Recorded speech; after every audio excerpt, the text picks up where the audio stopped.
So we got some basics done with orthographic projection. Now we're going to move on to a little more difficulty. Whenever you're doing an orthographic projection, or if you're looking at an object, you have to look at it face on, as if that's the projection. This, for example, is face on for this triangular shape. If I'm looking down on it, it's a bird's eye view, looking straight down.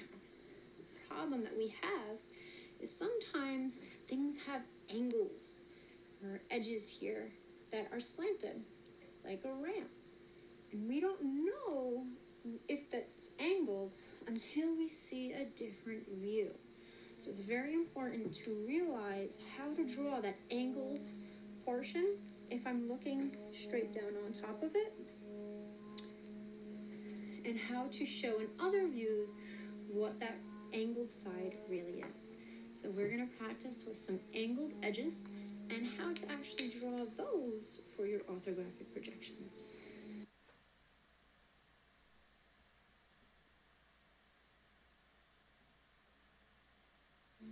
So this, as you can see, is another orthographic projection.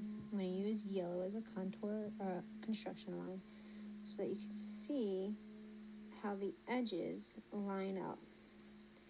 Notice, even though I'm using like the blocks that I had at home, all these edges should align. Alignment is just where they line up in the same order. This looks similar to a ramp. If you notice though, if I draw a picture underneath it, my side view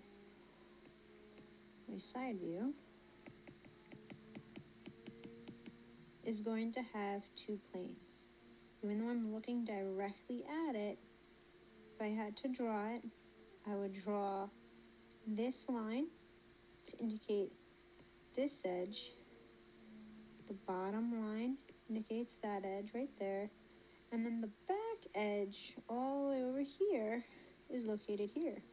Notice, even though it's a ramp, its image is flat.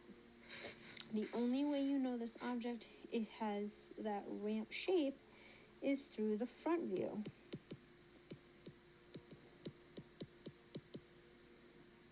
And that's located here. So I'm going to change that to a red. So the front view, if I was to draw it, would just have a vertical, long edge, another vertical, and then I would connect the dots or connect my points for that angle.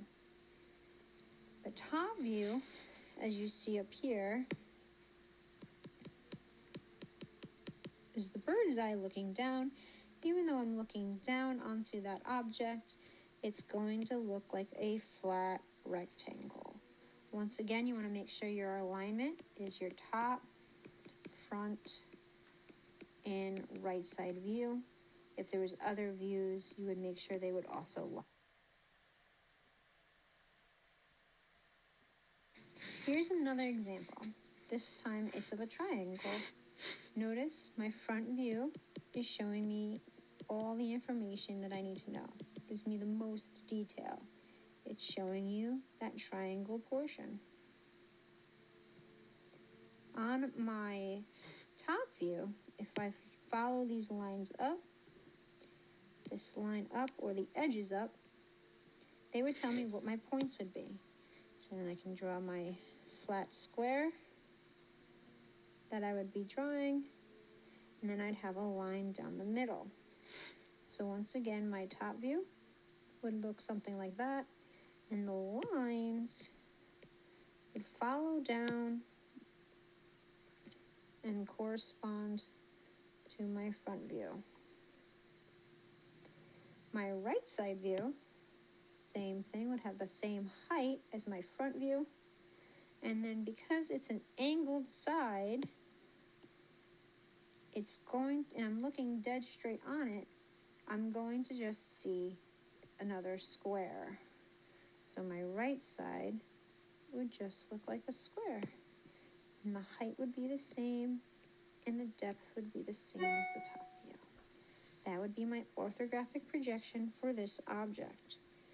If you wanted to draw a three-dimensional view, you can then draw your front view at the angle and then your right side view. That would kind of go back. And then sometimes I drew a little tonal shading. So now that you have some knowledge on how to draw your angled edges, I've provided you with my teacher iPad. How would you draw an orthographic projection of my iPad? I gave you some hints, if you look on how to do so and what they would look like. Your goal is to draw an orthographic projection, top, front, right side of my teacher iPad and submit that to Google Classroom. Good luck!